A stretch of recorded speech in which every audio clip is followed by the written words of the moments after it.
তোমরা দেখছো Gopal official support. আবারও তো চলে চলো এলাম তোমাদের কাছে একটা নতুন ভিডিও নিয়ে। আজকের ভিডিওতে ফোনপে এবং গুগল পে বা আদার্স যে আমরা অনলাইন পে ইউজ করি অ্যাপসগুলো, তো তাদের জন্য বড় সতর্কতা যেগুলো আপনাদের জানা খুবই দরকার, সেই নিয়ে আজকের ভিডিও। তো চলো ভিডিওটা শুরু করা যাক। তো ভিডিওর প্রথমে কি বলেছে এখানে দেখতেই পাচ্ছ, ফোনপে এবং গুগল পে ইউজারদের জন্য বড় সতর্কতা যেগুলো আপনাদের জানা খুবই দরকার। তো জানুন সেই সতর্কতা, সেই নিয়ে আজকের ভিডিও। তো এখানে বলেছে যে সতর্কতা কি, সার্কুলার জারি করে এনপিসিআই জানিয়েছে বিভিন্ন বিষয় বিবেচনা করে থার্ড পার্টি অ্যাপস প্রদানকারীদের জন্য মার্কেটে শেয়ার ক্যাপ মেনে চলার সময়সীমা 2026 সালে 31শে ডিসেম্বর পর্যন্ত বাড়ানো হয়েছে। তো এর পরের খবরে কি বলেছে তোমরা দেখতেই পাচ্ছ এবং তোমাদের দেখিয়ে দিই।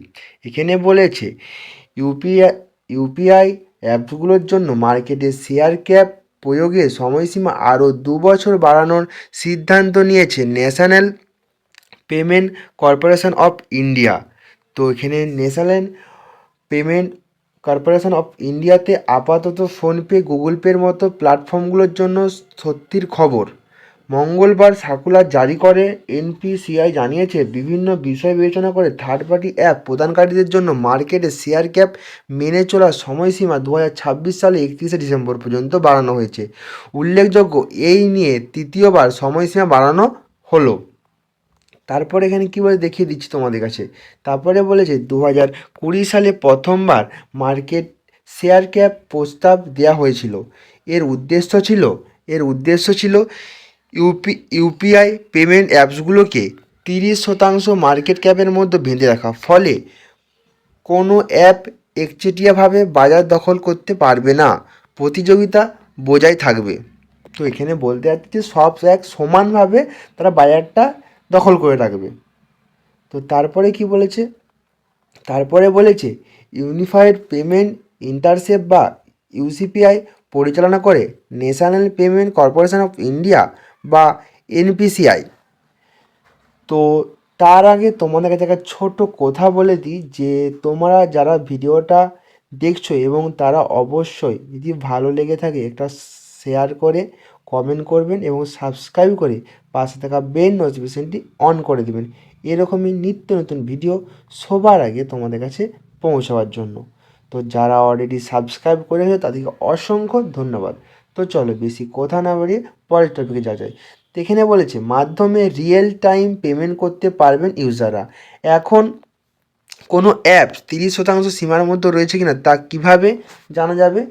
এনপিআই জানিয়েছে 30% সীমাগত 3 মাসে ধারাবাহিকভাবে ইউপিআইতে প্রবেশ হওয়ায় লেনদেন মোট পরিমাণের উপর ভিত্তি করে গণনা করা হবে।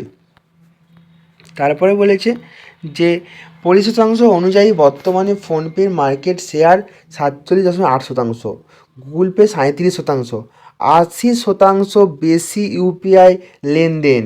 এই অ্যাপসগুলো মারাত্মক হয়, ফলে মার্কেটে শেয়ার ক্যাপ লাগ হয়ে পরিবেশ বিঘ্ন ঘটার সম্ভাবনা রয়েছে। লাখ লাখ ইউজাররা অসুবিধায় পড়তে পারে। 30% মার্কেট শেয়ার ক্যাপ লাগু হলে সেই পেমেন্ট অ্যাপসগুলি যে আর নতুন গ্রাহক নিতে পারবে না, সেটাও স্পষ্ট।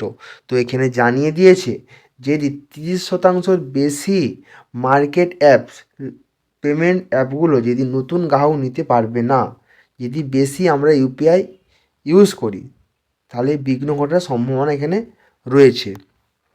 তো তারপরে কি জানিয়েছে, তারপরে যে অন্যদিকে হোয়াটসঅ্যাপ পে আর ইউপিআই ইউজারদের অন্তর্ভুক্ত করার সীমা তুলে দিয়েছে এনপিআই। ভারতের বাজারে পূর্ণ মাত্রায় পরিষেবা দিতে পারবে। এর আগে হোয়াটসঅ্যাপ পেকে ধাপে ধাপে ইউপিআই ইউজারদের সংখ্যা বাড়ানোর অনুমতি দিয়েছিল এনপিআই। তারপরে বলেছে প্রসঙ্গত এনপিআই এর জনপ্রিয়তা ক্রমশ বাড়ছে। 2024 সাল 46% বৃদ্ধি হয়েছে, লেনদেন পৌঁছে 172 মিলিয়নে দাঁড়িয়েছে। 2023 সালে লেনদেনের পরিমাণ ছিল 118 মিলিয়ন। দেশের ডিজিটাল অর্থনীতিতে ইউপিআই ক্রমশ জাঁকিয়ে বসেছে। তো তারপরে খবর শেষে কি বলেছে, এখন নতুন সময়সীমা লগ্ন করার ফলে ফোনপে গুগল পের মতন অ্যাপসগুলো নিয়মের উপযোগী করে ব্যবসায়িক মডেল করে তুলতে হবে।